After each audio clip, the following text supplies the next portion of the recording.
there's one basic fundamental issue with D2C which will limit its growth until that difference is broken. D2C will not be able to jump beyond.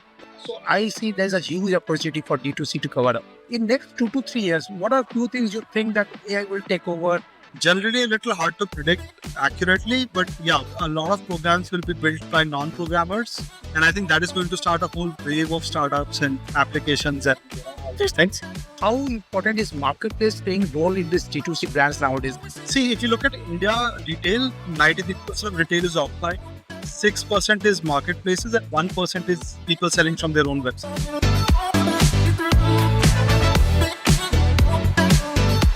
Welcome to the D2C Stories podcast, the future of D2C told through stories and powered by experts. I'm your host Vineet Agarwala, a techie turned entrepreneur and founder of Blue House Software.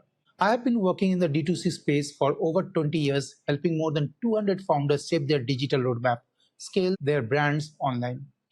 I believe stories are the most powerful tool. They inspire, they teach, they connect immediately, and they stay forever.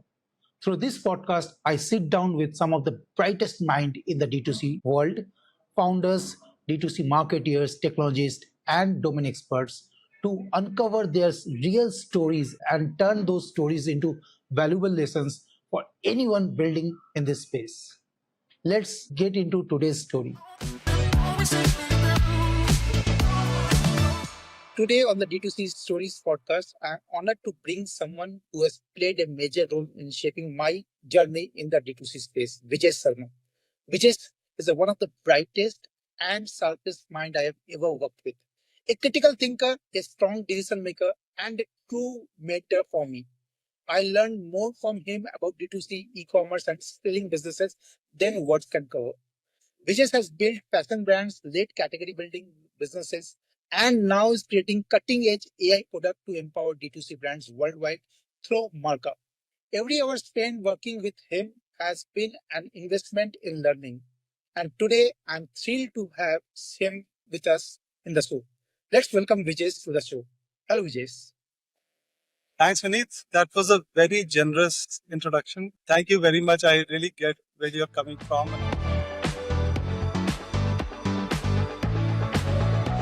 It's been a really nice journey together. Yeah. We've always had a very nice relationship and interaction, and it's always been a joy. Like every time we speak, every time we do some things together, it's always a joy. So I'm really happy to be here. Thank you, Vijesh. And I meant every word. Like I learned a lot about D2C from you because you were the first D2C brands we worked in. Like starting like we are 15 years. So our relation is 15 years now, approx I will say, because our company is 15 years now. So and all these years I have been like meeting you thousands of hundreds of times. And every time I met you, there's a lot of in-depth discussion where we learn discuss about D2C. हम लोग को क्या करना चाहिए as a company as a D2C space में AI is coming. Last time we discussed about AI is coming. What should we do in AI? You spoke about what you are doing on AI. So thank you, and we look forward to how can we add value to all the D2C players who are listening today with us. So let's start from beginning, like with you, Long. But I wanted to know more about your early life, where you grew up, and how your upbringing was. So can you tell us a little about that? Absolutely, absolutely. So I was born in Delhi, but after that, my father had a transferable job, so I've grown up across the country. So there's like a couple of years in Mathura after that, and then some 9, 10 years in Gujarat, Vadodara, and then 2 years in Chandigarh, and then back to Delhi. Then some years in Delhi, 5, 6 years in Delhi, and then 4 years in Maharashtra for my engineering. Then back to Delhi, Gurgaon. Then 2 years of job in Hyderabad. Then back to Delhi. So it's been like mostly Delhi, but like with you know time spent across. So I see you travel Chandigarh a lot. How you're connected with Chandigarh? So Chandigarh, actually, my mom got a job in Chandigarh, so that's where this thing. But otherwise, I have family in Punjab. So and my wife also has family in Punjab. So there's lots of marriages and like stuff that we have to keep doing. So yeah, keep okay, trips there. Okay. So next, I would like to know, like you have been like part of multiple organization, large scale organization. and now you are starting off your own. Okay, now I will not say now, you have been like Been a doing while. this for a long time. But could you share your stories on the phase when you were working in organizations? What were your learning? What were your key takeaways? So essentially, I passed out of MDI in 2004, and my first job was with Times of India. So they're like a largest organization, not very large, but largest. My first job with them was to coordinate and orchestrate direct to consumer marketing across the country for all their publications. And also, along with that, I was helping them implement a part of their SAP implementation. I was leading a part of the SAP implementation. It was a large SAP implementation. This is 2005, 2007. Yeah, so my first job was post MDI. My first job was essentially like a mix of marketing and a little bit of tech. And yeah, from there on, at that point, I did like it was almost 3.5 years in total with Times of India. That's when I felt that, they're too protected, they're too well entrenched, they're very smart. So at that time, newspapers were supposed to be like this very, like, and these guys were dominating that business. It's a very stable industry. And at that time, leadership was actually growing. So that threat, the way newspapers have gone down in the last 20 years, that phase had not started at that time. The news were going well, and everything was pretty stable. So at that time, I felt that there isn't enough challenge in that industry. So I told my seniors that I think I'd like to move on to something else which is more challenging.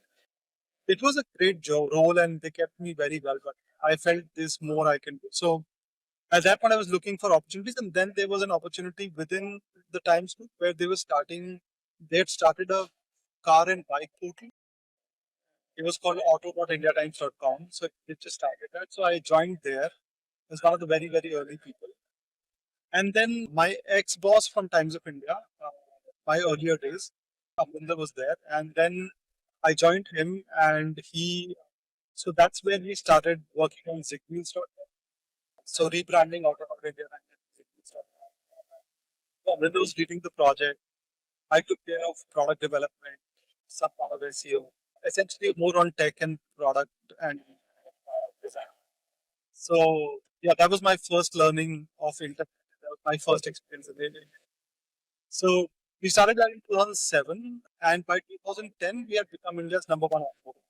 And that's when in 2010 I decided to quit and start something. So I think after Times of India, it's mostly been early stage, 0 to 1 kind of work. But Times of India is where I had some experience of a slightly tarnished organization. Yeah. So from publications to Zigwells, and then from there you went into, I remember Done by None was huge. So how the shift came from there to D2C, that is number one. And number two, I'd also like to understand what like your experiences in TOI, Times of India and Zigzag, how that helped you in creating your D2C, first D2C story, how that related. Yeah, that's pretty interesting. Now that you ask me, I'm going back and realizing like how. Yeah. So when I was in Times of India, one of the very senior executives actually came to Hyderabad.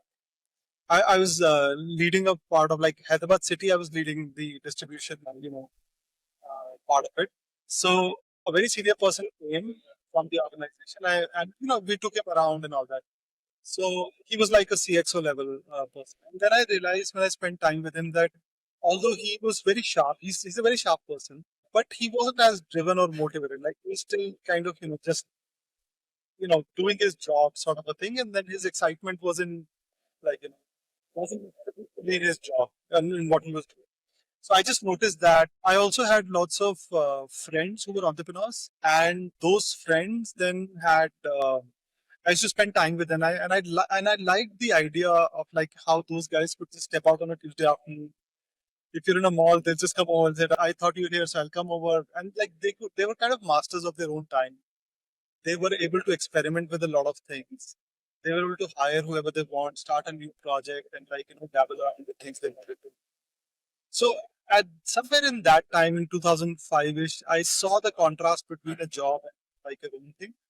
And somewhere in my mind, it came to my mind that I want to do entrepreneurship. I want to do something on my own. I think I'll enjoy this part more than just going in a job senior role. So that was in my mind. I still didn't know how to do it. So that's where when the opportunity for internet came up, to move to the internet part of things in 2007, that's where I was drawn to that opportunity. And I also thought that, internet is generally more intelligence, intensive rather than capital intensive, so I had that thought as well at that time. And so that drew me towards itself. Because I thought I can do well in this particular area. So that's how I got to ZigWheels. In doing ZigWheels, also I got exposure in e-commerce part of things because along with ZigWheels, I was also asked to take over product responsibility for their other e-commerce portals. Something in Astro, something in shopping, So that's where I got, like, I always used to use data a lot, even in types of India. Like, if I didn't use data, I used to use data. I just used to enjoy it. And then, so when I got into shopping and all that, then internet data became really, really useful. So I started analyzing a lot. I got into Google Analytics. I think 2008 is when I really got deep into it. And started learning every aspect of it, doing Excels and doing, lookups. So got really interested in the shopping part because unlike a media portal, I realized that in shopping, if you convert better, you make money directly from consumers rather than first get traffic on your portal and then sell ads to an advertiser. Yeah. I did e-commerce because I realized that, if you work well on the funnel, then you can make money directly. It's like me and the consumer. There's no third party in between. So I found that interesting. And then data played a very, very critical role. So that's where I really wanted to get into e-commerce, like shopping e-commerce, retail e-commerce. And yeah, so that's where we started looking for. So me and like again, Abrinder, my ex-best friend, so we from earlier days. And so we started something together. We were sure we want to do something in e-commerce because that's what was coming up. Then we researched all the categories and we saw that fashion is a great category because at that time when we started investing in the idea, started thinking about the idea, books and electronics is what used to sell up. Fashion is selling as well. This is like 2010, but fashion was just starting to take off. But then we saw China, US, etc. Fashion had taken over. It was beyond. It had gone beyond books. We realized that fashion is going to be big, so we started dabbling in that. And then we quit our jobs. And in 2011, we met Vijesh Sharma, who was the person who had built he had done like this big retail brand. So he joined us, and then when he came on board, that's where we started to think of e-commerce from a D2C point of view, because we were only thinking of e-commerce from a trading point of view. That's what we said. But he had built a brand, so we said, okay, now that's an interesting. So that's where the idea came up, and then we got investment on that idea, and that's how we. Yeah, I do remember I was part of like when I first met you, you and Amrinder, two-person was there in the office, and I was the third person who visited you, and I came with Hardik. So it was a long discussion, and we discussed about books portal, and we started working on books portal. Then we worked on the electronics portal, and then we worked something called Handpick.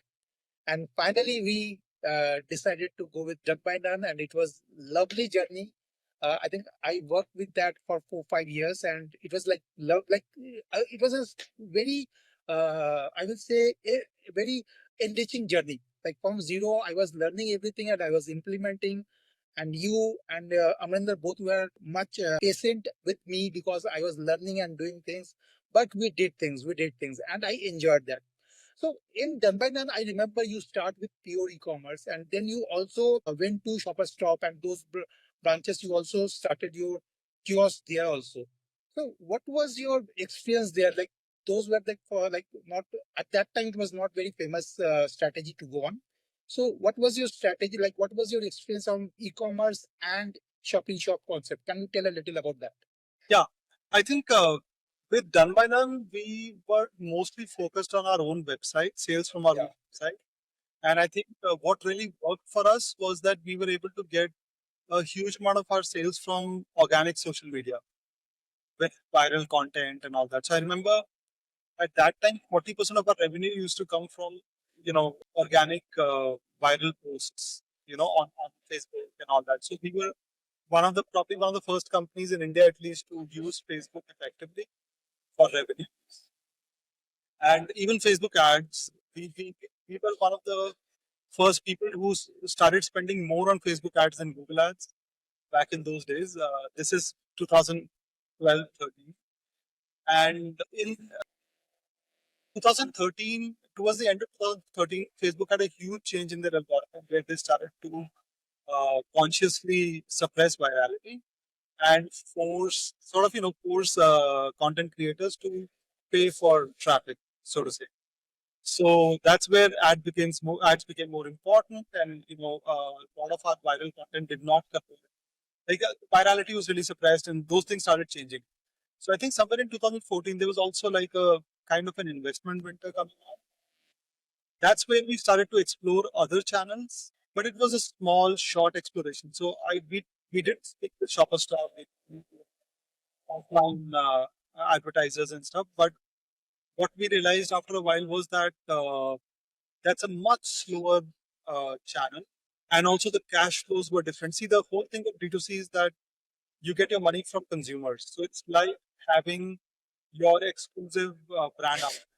So what that does is that you get the cash flow is very positive.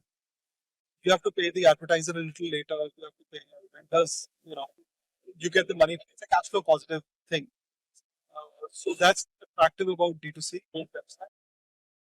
But the offline channels were very, very different. So that was some exploration we did, but we didn't go very far. Yeah, yeah, right, right. Now, coming to present, so you were in the past scaling your business, and now you're helping other businesses to scale, other D2C businesses to scale. So, according to you, what you see as a future roadmap of D2C, especially in India? So just to talk about that a little bit, like the transition from there to here is, yeah. So post done by none, we actually had a plan. I started an agency, a performance marketing agency, because we had challenges on the investment side, had some other challenges, and then we couldn't take it further. So all three of us founders moved out in a period of three to 6 months. And then my choice was either to get into a job, like, take up some other offers which have come in, or start something again.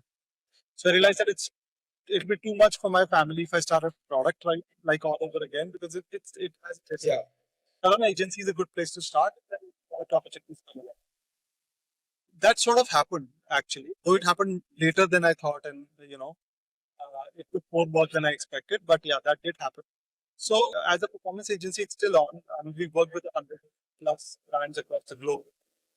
Almost 90% of our work has been helping D2C brand, or like helping the retail brand grow their own website. That's what our focus is. And in that journey, we've learned a lot working. We've had some really good success stories as well. And somewhere in 2021, about 3, 4, 5 years after starting the agency, we decided to build a separate division which is just around the analytics and data software. So that started. That's doing well as well. That's what. Yeah. So we actually focus purely on your the agency as well as the product focuses on growing your own websites. So it's all about D2C commerce. It's all about bringing efficiency to your marketing spend through more insights in which products are giving a good ROI, which products are which campaigns are working, which are the which customer segments should we reach out to in consumer. It's a kind of a comprehensive model that we build, which is pretty useful for us as an agency because it helps us form take decisions quite quickly. And now it's also become useful for independent, people who are not working with us. It's also being rolled out to those folks. We've got some good success there as well. A couple of retailers, some fast growing brands, etc., are using it. And and we're evolving the product further, sharpening it so that it can go out from being like this everything sort of agency, specific, point solutions which can be implemented for other. So we're in that journey right. So that's the journey from there to here. And yes, now you were asking about the future. I think yeah, we're at a very interesting stage right now. In the last 20 years, generally intellectual property has been a great defendable competitive advantage for companies, and big companies have been built on it. Because of the manufacturing revolution. It was easy to replicate something which a brand was doing. If let's say you have a home decor brand, or if you have a furniture brand, so it's easier to replicate what you're building because it's China and like this whole revolution or bags or shoes, everything became easier to replicate. So I think the brand advantage was actually challenged in the last 20 years, and it was harder. It's been harder and harder to command a premium as a brand because of Amazon, because of China. It's all become more commoditized. IP has been a good play for the last few years. I think with the coming of AI, IP will become less defendable, especially IP which is using public, second party or third party data and giving the output to a second party. So typical IP, for example, a SaaS software will become harder and harder to defend because it will become much easier to replicate any software with AI. The AI would be able to reverse engineer software or build like alternative ways of achieving this. So if the data input and the data output are both with your customer, and you're just coming in with the IP which is plugged in between, it'll become easy to replicate that. There'll be more competition. Yeah. SaaS margins are going to erode just, and it'll be harder and harder to defend SaaS business or IP business at this time. So I think on the other hand, it's probably interesting to think of it this way that brands are about trust. In the next 5 to 10 years, there's going to be a lot of changes, a lot of disruption. So people will look for stability. I think in that sense, brand will probably become a better and more dependable in some way because there's so much that will be changing, and it will be hard for consumers to keep up, customers to keep up with like all those changes. So I think people will probably place more trust in brand or in stability in somebody with a legacy. So I think brands will probably become at least comparatively more defendable in the next 10 years. So I think that's a huge change which is currently underway, where now technology is more competitive and margins would get eroded faster, and brands may also go to the same way, but they actually there may be like more defendability in a brand. So I think for what this translates into for D2C is that it's probably a good time to start a D2C brand even because the whole supply pipeline, the whole delivery logistics pipeline, all of these things are becoming more and more efficient. Distribution has already been disrupted to an extent. 20 years back, if you were starting something, then you had to crack distribution, and that's where retailers and some of these like IPC and those Unilever and these big players were like dominating the market. Now you can start, you have a small product, and you can reach like with all the villages of India or whatever, just with that small product and through the uh, online social search, etc. I think increasingly distribution is becoming easier, outreach is becoming easier. So it's probably a good time to start a D2C brand. D2C will also have disruption, but I think more new players will get opportunity in the next 10 years. So that would actually help with it could actually be interesting for a person starting D2C brand right now. Yeah, as you mentioned multiple things, there are a lot of things I wanted to ask. You mentioned about D2C. We wanted to speak about your organization, Merca, what they are doing. And I wanted to speak a lot from you is analytics because you are the person who understand numbers like anything. So let's complete the D2C part first so that people understand a little more about it. So we understand D2C websites and all. How important is marketplace playing role in this D2C brands nowadays? Because nowadays people are more comfortable to buying directly from D2C brands, not every time going to marketplace. And I still wanted to understand how important because there are a lot of stories that marketplace are not playing the fair game.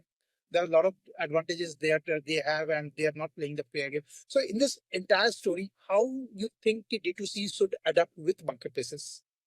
Yeah. See, if you look at India retail, my understanding is that 93% of retail is offline, 6% is marketplaces, and 1% is people selling from their own website. Oh wow, is it? Okay, okay. So the whole selling from your own website piece is still very, very small in India. It's Okay. larger in developed economies. In developed economies, marketplaces and your own website are head to head in terms of importance of the channel. But in India, you have to crack marketplaces if you want to scale.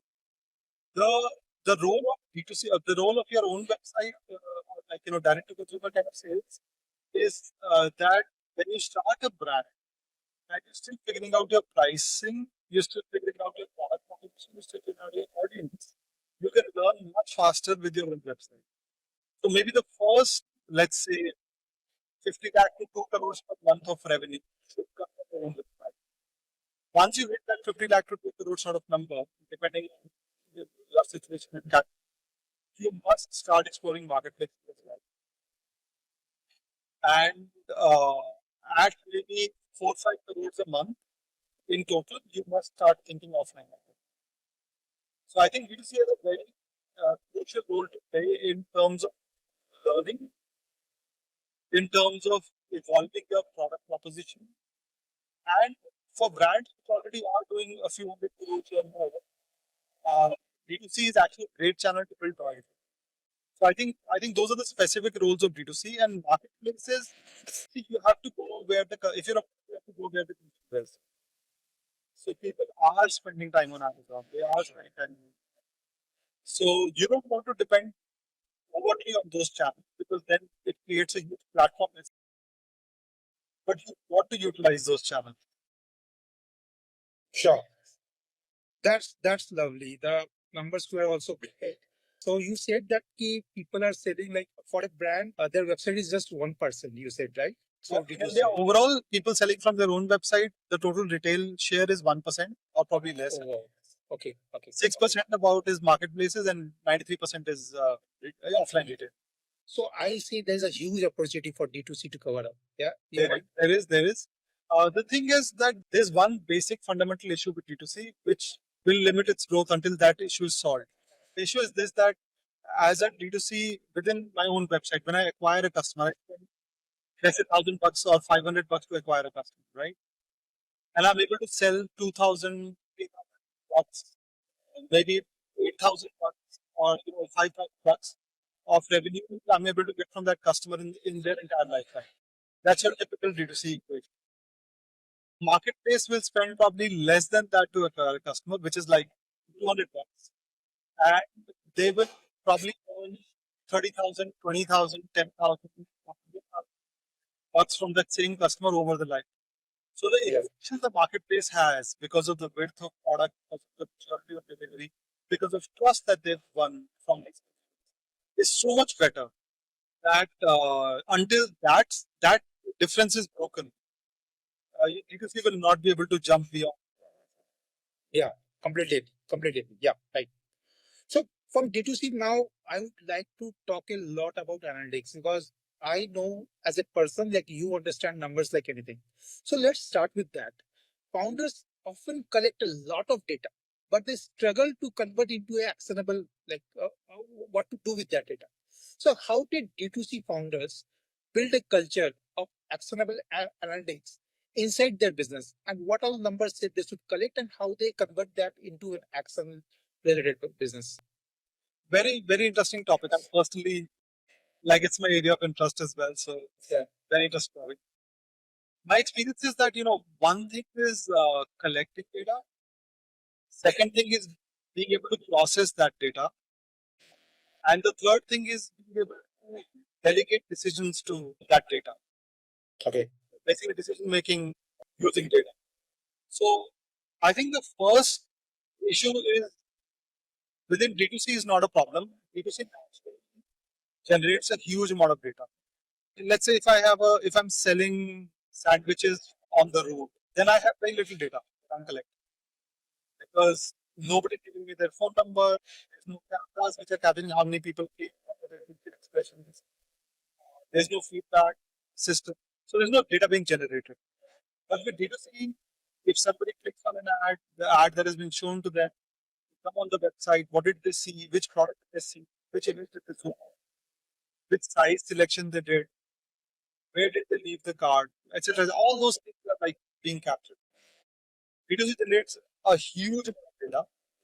Just one clarification, because a lot of people use D2C rather in the in the way like even marketplaces D2C. So the way I think we are discussing D2C is I think from your own website. From website, yeah. Like you have a direct relationship with the customer. Yeah, yeah. You have the customer's email ID, phone number. You know who they are, what their address is, what they've been buying.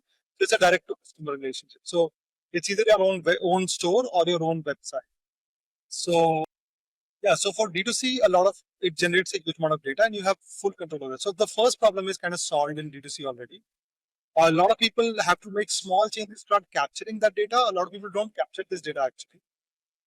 Small little tweaks can actually help you start capturing this data.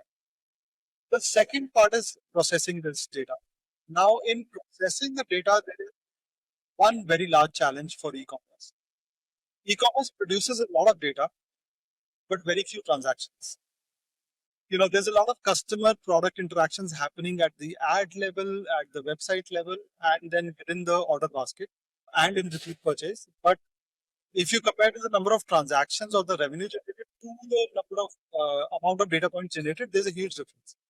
So whenever somebody starts to try using this data, they face this problem that this data is just too big, it's too huge, it's hard to manipulate with Excels and all that. So you need to have proper systems for it. And those systems also need to be sophisticated. The input data tracking has to be accurate. Otherwise, you get garbage data, you get mistakes. Those have to be clean. So processing this data becomes very hard because it is so humongous. And because it only actually is a small part of your revenue. So let's say for a typical 1,000 crore brand, they're hardly doing anything from their own. So the data doesn't look valuable at all. What people miss out in this picture is that for every order that comes in on your website, there's at least 100 customer interactions which happen on your website. Probably a few hundred. The website, there's 100 or more product customer interactions which happen within the app. So the number of measurable product customer interactions for every order are probably 10,000 or 5,000. So there is so much of actual retail behavior available within your retail data that you can use it to optimize pricing, to understand which products are doing well, to understand which audiences are like which product. So like I said, it's a great place to learn, if not just sell. So for a very large brand, it's a great place to learn. And it's also a great place to build loyalty. And for a very small brand, it's the right place to sell because then you learn strongly and you're able to adapt quickly as well. So the problem with data is that capturing is still easy with a small few tweaks. If you have the expertise, you can do it.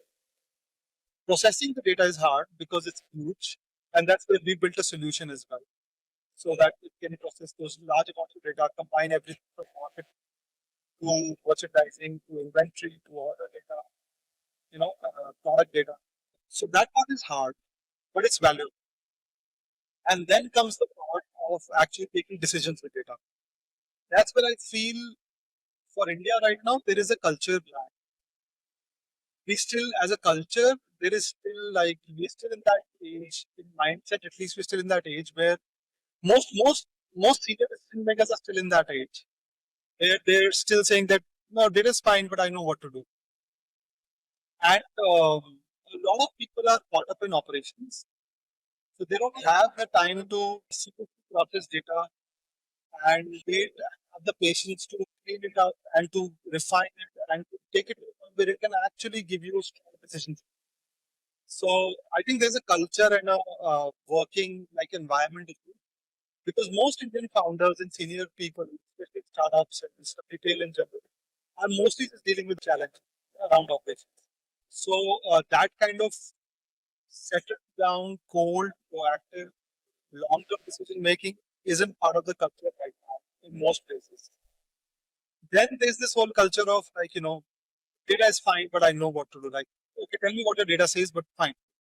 So there is a strong contrast between new leaders, like the people working with right now, some of the startups. Well, these people run ads there by themselves. they've managed Shopify by themselves. So they know, they've directly worked on all these systems and they have a data mindset. A lot of young people want to get into it. So I think that culture is changing very fast.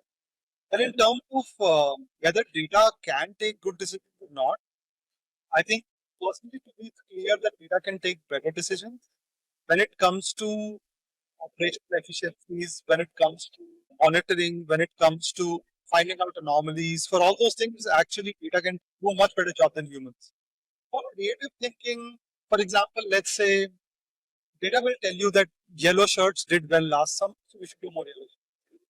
But when it comes to, but a merchandiser should come and say, purple has been like underrepresented in the last 15 years. And I think it's time to do purple again. And if we do purple in this way, then it will really take off. And if these kind of influencers are, so that sort of imagination data cannot do right now. It can give ideas, it can throw up some ideas, but it's not something. So I think there is a human element for decision for sure. But most of the things which founders are spending time or leaders are spending time on right now are actually can be done much better with data. So I think that's where the culture gap is. So I think data and like analytics in these three pockets, like these three stages. So not only yellow versus purple, I saw you taking decision where your add to cart button should be there based on the data. So that kind of details can also be obtained from data, which I don't think many founders are looking into. Yeah, I mean that's still an example which a lot of people do consider or at least talk about, though they don't implement it. But yeah, there's so much we can learn from data. For example, we're able to, when we look at our data, we're able to find out that these price points are working well with people who come in from devices which are worth so much. Devices which are worth less than 20,000 versus devices which are worth between 20 to 45,000 and devices which are worth more than 45,000. The behavior is completely different for different brands. The choice of product, responsiveness to discounts, abandonment metric, everything is different. The cost of the click, revenue per session, everything is different. So that's just a basic, intuitive, simple thing. But how many people are using this? Very, very few people. Yeah. So definitely there is a challenge on how much people use it, and there is actually a lot of opportunity. Yeah. So there's another, like you said it rightly. So now we saw that McPackit and other companies are charging more to iPhone users than Android. This is part of data. But I will say this is not the one of the most ethical thing to do. But what we can at least do if we know our data well, so we can show the better products to iPhone users. Then like we can draw relatively marginal low cost price to Android users. Yeah, those things are can be taken. Exactly. Like I don't want to show a $45,000 or 45,000 rupee pass to a person who's coming from a 15,000 rupee phone.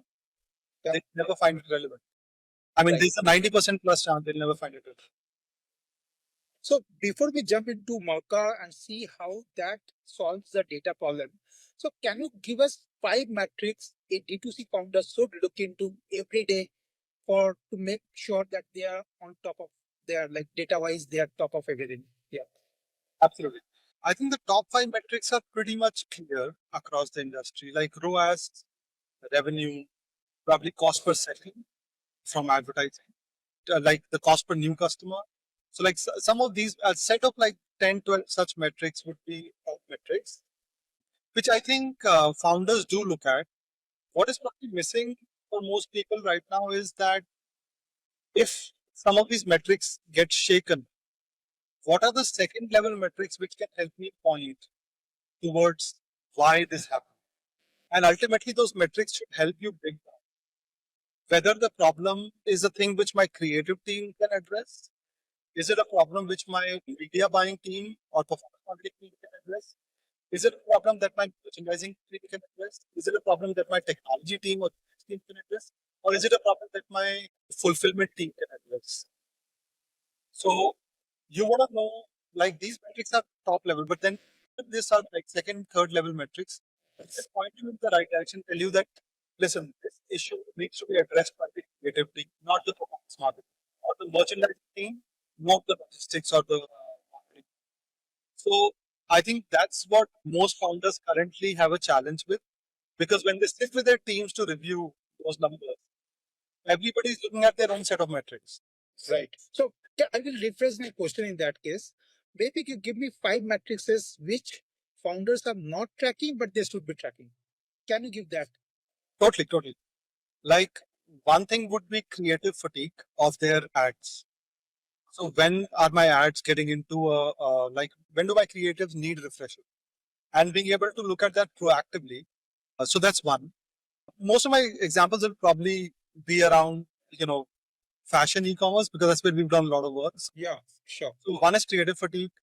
The second thing is, a lot of your products which go out of size because most of your, let's say your medium and large are sold out. Those products should not be getting a lot of ad spends. Okay. So wasted ad spends on low size availability products is something which I've seen a lot of brands wasting money on. I'm just giving like some very specific examples because it's different for every company, but I'm giving some very specific examples to give you a sense of what kind of metrics are really useful and actually make a difference. A third thing is which of my products are driving a large part of my sales through ads and are going to run out of inventory in the next 3 weeks or 6 weeks. What happens is that a lot of, and I'm talking about again more large catalog stores. So with stores like fashion and home decor and other category, other such categories, what happens is that your Facebook and Google ads have their own algorithm. Right. And if one of your products is liked by the algorithm, then that product starts to become very important for you because a lot of your sales is coming from there. And a lot of ROAS is dependent on that product. And as soon as that product goes out of stock, the ad has to re-optimize.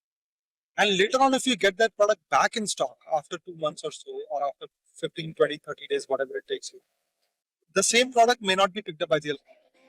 In fact, a lot of 60, 70% times it's not picked up by the algorithm again. Because by that time, the state of the algorithm has changed, etc.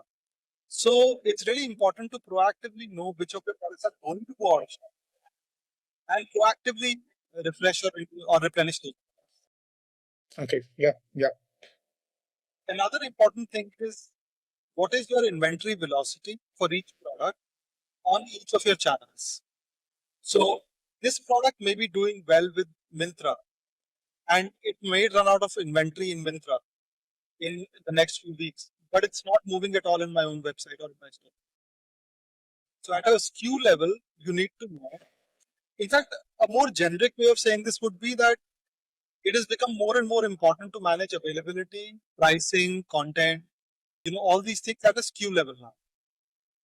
And I think the reason for that is that in the last 10, 15 years, there has been such a proliferation of these product ads that today a customer does not think of buying like if I want to buy a hand blender, I'm not going to buy it by saying, okay, Philips has good hand blenders, let me just go and buy one. Now what people are saying, okay, I want a hand blender which is great with making smoothies. I want a hand blender which can work with, which can fit into my kitchen cabinet of this size. So this color, this kind, this sort of. There's so much of product specific, like special and unique products are coming out. That now people are taking decision at a product level, not at a brand level. So the product preference and decision making has moved from a brand and category level to a actual SKU level. So brands also need to respond to things at that level, an SKU level, and then you're able to manage availability, inventory, ad spend, visibility. Another very broad metric which people kind of miss right now is visibility. Unlike offline, and now even offline is starting to develop some of those metrics. Unlike offline, a lot of the great thing about online is that you're able to measure product visibility. And if you look at a fashion or a general e-commerce business, there's two big places where you spend money. One is inventory, one is ad spends. So if you raise $10 million for a new D2C fashion brand today, you'll probably spend 6 or 8 million in inventory. So now inventory has to be brought to the website so that people can see it, and people need to be brought to the website so they can see the inventory. So the website or whatever your channel is, that's where these two are meeting. And when they meet, they create visibility. Yeah. To an audience. So that is actually the central point from which you can optimize both these biggest costs of e-commerce. So visibility is a very, very key lever which a lot of people miss. So that's a very good sets of like information which people should track. Now let's come into Merca. So we discussed all the challenges. So how Merca is solving these problems? What all problems they are solving and how they are solving for D2C brands? Yeah. So we currently at a stage where most of our product dev has been to improve the performance of our own clients. Okay. Now we've had some really good success stories. Like the most recent one is Banana Club, which is Banana. when they came to us, they were already doing like decent sales on their own website, something like between 30 to 50 lakhs a month or whatever. Like they were doing already a good sales. We've had an 8x growth in the last one less than a year actually from there. So yeah, similarly, Adil Khatri has been a good story as well. So we've been using our data mostly to enhance our own performance marketing efforts, and that's how it's built right now. So it's pretty comprehensive. It takes a lot of things into account. Now we're trying to build smaller use cases which can be rolled out to individual players, even if they're not doing performance marketing. So, like one of the use cases that we're working on right now is inventory reallocation across all your channels. So we're figuring out which product should be sold on which channel, where is it more efficiently being sold, where is the current inventory line, and so the inventory allocation between channels is one use case, including offline. Then on marketplaces. Then there's another thing which we developed already, which is being used by like Marks and Spencer's, like some other big players are using it as well, which is fleet manipulation. So we use all this, and this is especially for fashion, it's very, very rich. So we're using all these different tags and all these different data points in the backend to figure out which products will make money in Facebook and Google feed-based ads and which ones will not. So we filter out those products, we build smaller segments, tag them so you can use them in ads. So this whole feed manipulation is another product which is coming out of the data backend and is turning out to be useful for individual players. We also have India's largest sustainable goods and like cost-friendly goods kind of market called Amala. So they use our whole backbone to sort all of their 3,000 plus collections on a daily basis. Okay.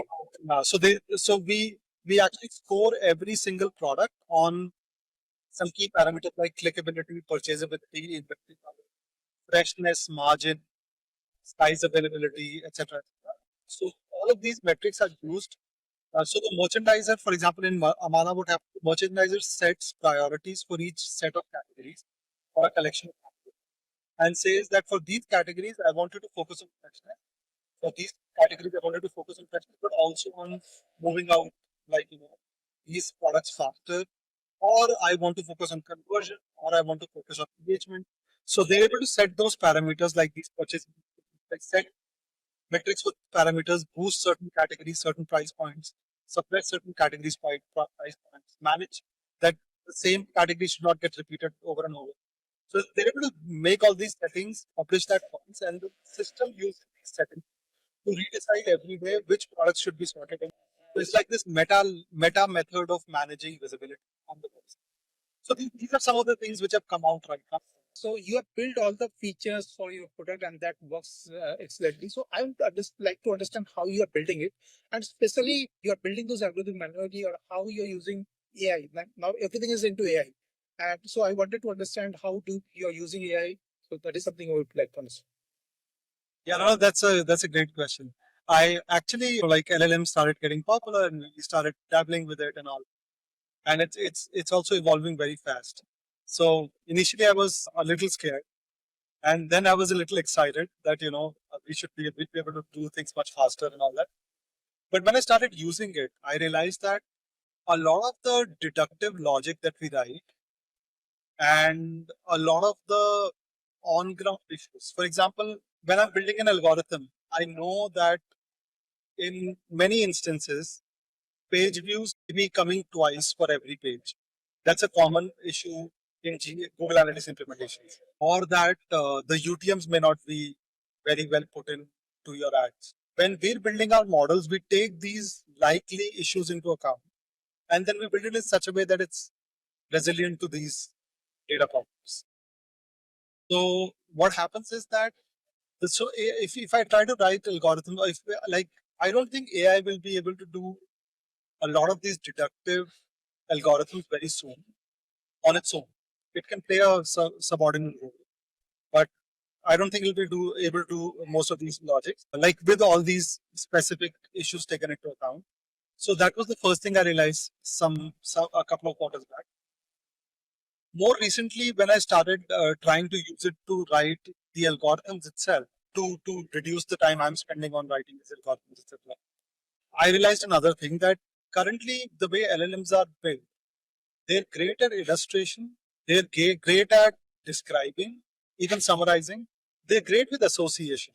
Like, if Vineet, let's say, using this particular laptop, then he's also probably doing X, Y. Like they're good at association sort of thing. Or if Vijesh is saying that if Vijesh is using 10 words, then words are also something which Vijesh might use. So they're good at association. In e-commerce language, you can say that it can help in cross-sell and upsells. Yeah, like it's doing great job with building creatives. It's doing a great job with replacing AI, your call center agents. It's doing great things. It's doing a great job with writing product descriptions. Those things are doing a great job. But if I try to use it for example, for recommendations, right? Now we actually tried using it for recommendations, and then what we realized is that off-the-shelf algorithms were built for companies which have millions and millions of visits every day. If you have like a lot of startup brands or even a lot of high growth brands, they don't have those many visits every day on every product. So if you have 5 visits in a day and you get one order, doesn't mean that every time you get 5 visits, you'll get an order. Right. Yeah. So what happens is that a lot of these signals need to be managed and need to be rationalized to fit a smaller brand scenario as well. So a lot of the off-the-shelf algorithms actually did not give good results. So then we realized that, so I think one thing is just this part, like the data quality, the data size is so different with startups and fast growing startups compared to, US based large retailers who are using this and Amazon using it. So that's one issue. The second issue is that generally LLMs are good at lying, but they're not good at truthing. So to say that they're good at making stories, they're good at describing things, they're good at making illustrating things, but they're not good at cold deductive logic. So therefore, right now it's very useful for me because let's say if I have to build a curve, then I'll give a curve and I'll ask the model to fit the curve, and it'll probably do the fit loosely with some basic errors which I can correct. It does a decent job, and what would otherwise take me half a day, it can do in 15 minutes. So those kind of subordinate roles it can do very well. Like a small area, give it a small problem, it can solve it. If you give it a multidimensional problem and you want it to derive the real working of it, it doesn't have that capability right. Yeah. So as you said that AI will not be able to give good insights if they don't have a sufficient amount of data. So when we work manually, so if a new website is there and there are a couple of products and we don't have data already, so how manually algorithms works without data? Right. So the way we work on it is like the way we solve the problem is that, like I said, for every transaction, there are 5,000 product customer interactions which happen on the website and in ads. So we take all those 5,000 into account, and that helps me optimize things quicker. I don't depend just on the transaction data. Got that. Yeah. And then this data is also dirty because transaction data will be clean, but the browsing data and the ad data, because of UTMs, isn't always clean. So you have to do work to clean those and to make it usable. But once you do that, then you get a lot of insights, a lot of proactive metrics, which you can actually use. Yeah, got that. Got that. So nowadays, every startups, every D2C brands and founders wanted to get into AI. So if we see into the scenario of a D2C, so you already mentioned a couple of things. Can you like put it again? Like what are the things which D2C brands can use, like work with AI right now in present scenario? Yeah, I think the ones which are working right, like I'm mostly informed by the US on this. So I know that a lot of customer support is moving to AI in a big way, and it's being done effectively. A lot of creative writing, a lot of image creatives. So a lot of creative work is also being moved to AI, and we see some really good. We starting to see some really good success stories there. And I think generally in every field, the part of research, if I want to learn something, so AI is also doing a great job at being an assistant for every person. So I think generally for the workforce, like a lot of our developers use too much AI actually. We like you have to understand the code yourself. You can't just go and ask ChatGPT and copy paste. You have to understand what's going on. So yeah, it's really, really helpful in a way in multiple different areas. So I think those applications are immediate. I think the next wave of big AI application will be where non-programmers will start to build programs by talking to AI, which turn out to be extremely useful. So that wave could happen in 6-8 months or year from now. Current wave is mostly creative and assistive research and call center. I think those are the three places where I am seeing a lot of traction. So I am a programmer, like I am a, like I can say ex-programmer. So I used to code and I stopped like couple of like 6-7 years. I have not coded, but recently I got into AI and I'm loving creating things. Okay, I'm creating things, a lot of things which I have to communicate to the team that this is the requirement and this is how things work. And there are gaps, like when the founder wanted to explain their requirement and how we are perceiving it, and when I am saying to my team how they are perceiving it, there's always gap. Now with AI, we have managed to cut down this a lot. So AI is creating the requirement into good prototypes, and those are helping a lot to actually to cut down those gaps and working on that. So yeah, that is definitely helping us out. That's a very smart use case. Yeah, yeah. So that is something we are using as a programmer, as a technical team. So now you said that what all AI can do right now with D2C. Like you said, it can help with content, images, and assistant. These are the three things you mentioned. So I would like to understand, like in next 2 to 3 years, what are few things you think that AI will take over and will be doing great? What all features you wanted AI to solve in recent future? Yeah, I think that's generally a little hard to predict accurately, but yeah, whatever is foreseeable right now is like one thing I said is that I think a lot of programs will be built by non-programmers, and I think that is going to start a whole wave of startups and applications and all those things. The other part is that right now LLMs are being used to build a general model which understands everything which is going on. From there, you will start to people have already started to pull that out and train it on specific verticals, like an LLM which just works with fashion e-commerce. That's it. D2C fashion e-commerce. Now that LLM will have much better understanding of the local variables.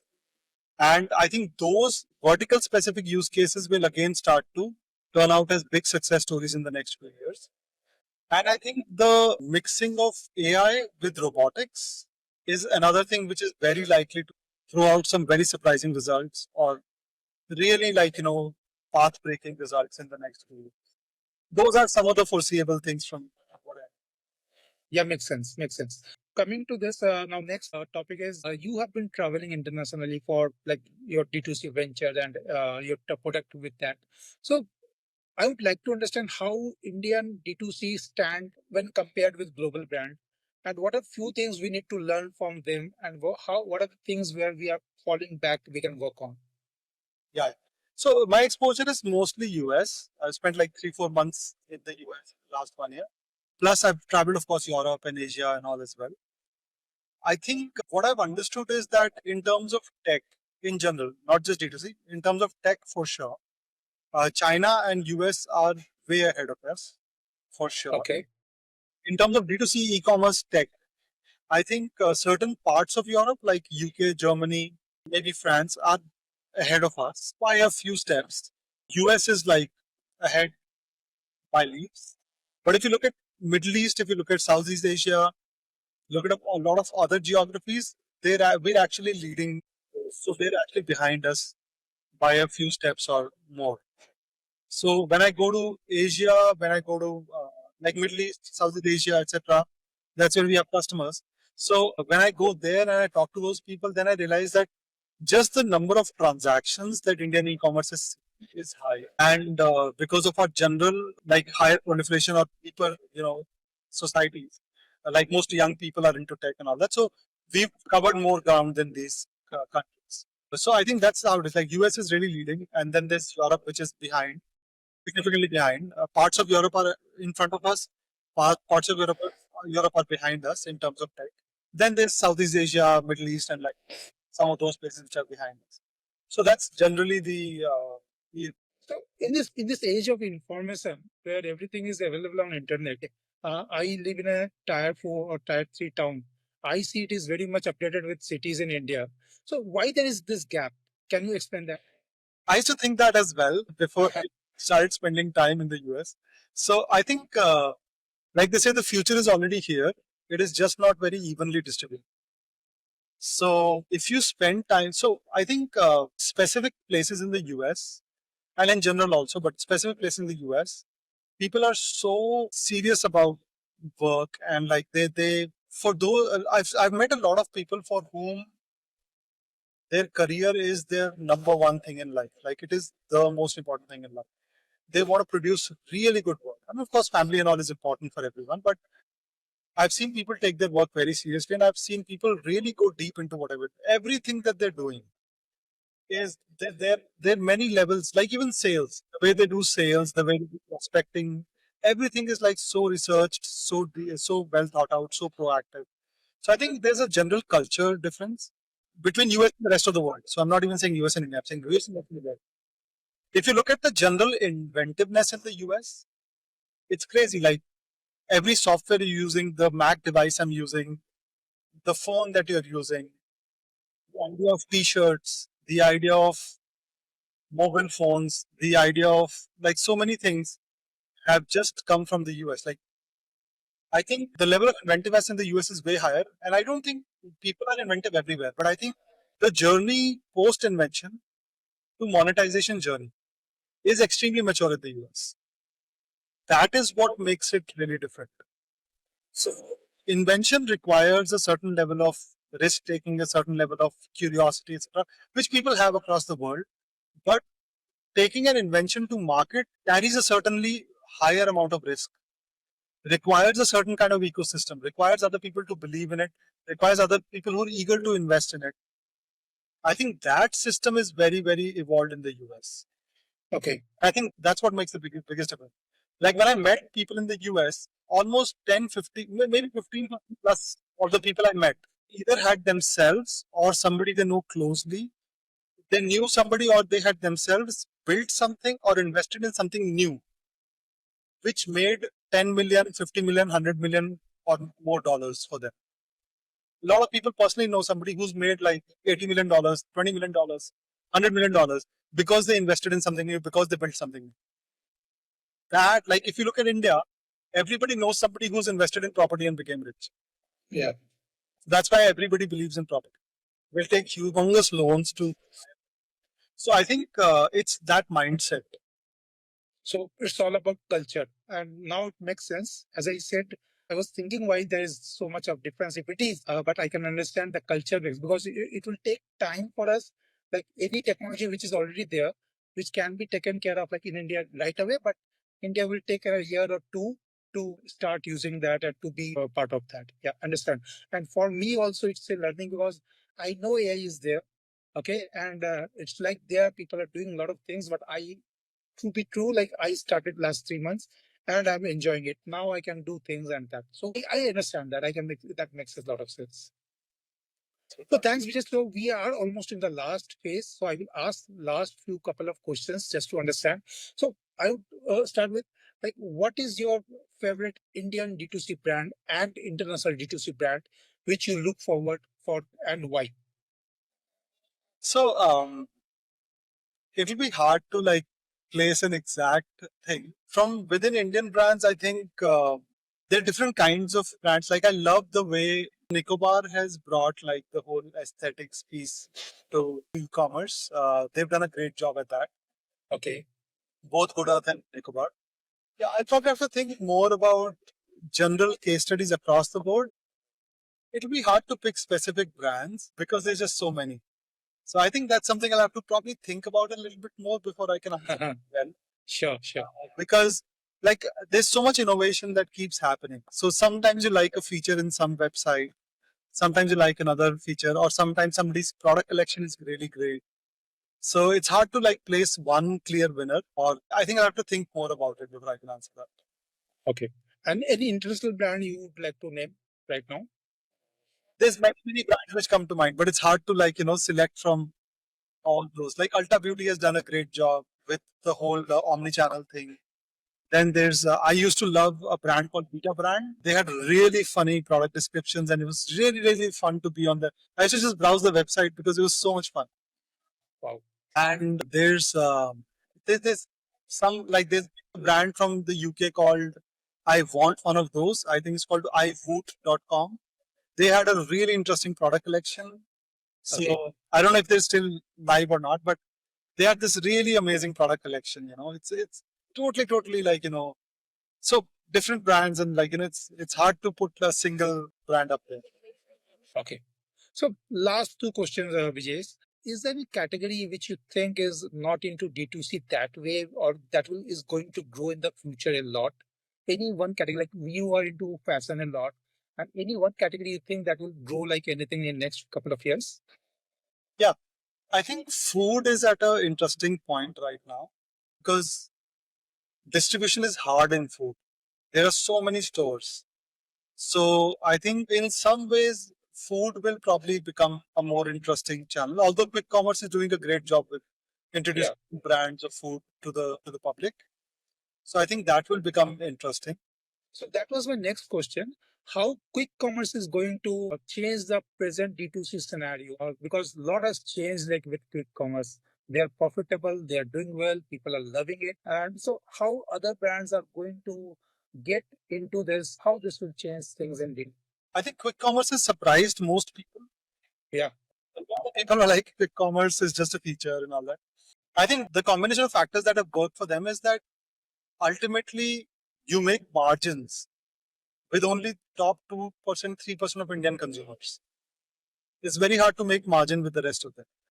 So those top 2 to 5% Indian consumers live in very dense localities like Gurgaon, South Delhi, Bangalore, like pockets of Bangalore, pockets of and everybody wants that convenience that if I order something comes in 10 minutes, 15 minutes. That's again an Indian thing. We're used to instant gratification. Everybody likes that, in fact. So I think quick commerce has been able to serve this very dense geographical areas in India of people who have high disposable incomes. So that has really worked well for them. And it's become addictive. So now people want, now waiting 3 days for a delivery is like, wow. So that's a huge difference made already. I think quick commerce, I don't know whether they will expand by another 20 times or by just another 5 times in the next year or two.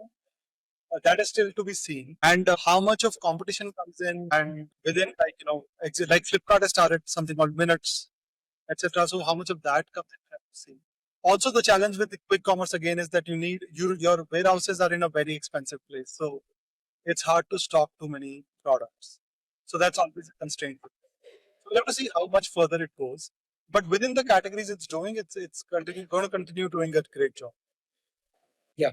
So we need to see how it goes with other D2C brands. Like we came to know that maybe in a couple of years, they'll be selling cars also. So, so that is again another piece of things which is relevant to this top 3 to 5% public they are reaching out. But I don't know how, like, to what extent consumers they will be able to reach out. Right. Last thing, Vijay, before we leave, can you give your 3 key tips to a new D2C brand who's like starting soon? What would be your 3 tips for them? I think D2C is just retail. We shouldn't forget that. It is the end of the retail.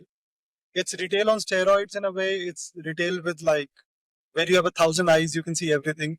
All that is there, but essentially it's still retail. So the heart of retail is the product customer relationship.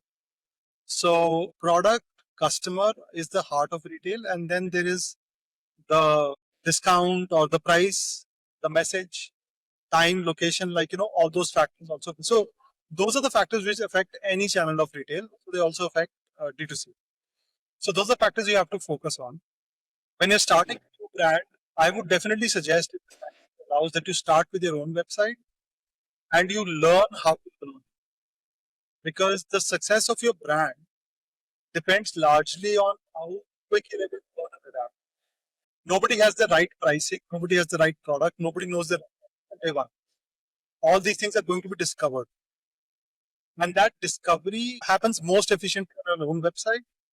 So learn to use that channel and make sure that your product and audience match is well understood. What is the right audience for your product? What is the right pricing for your product? What is the right message for your product?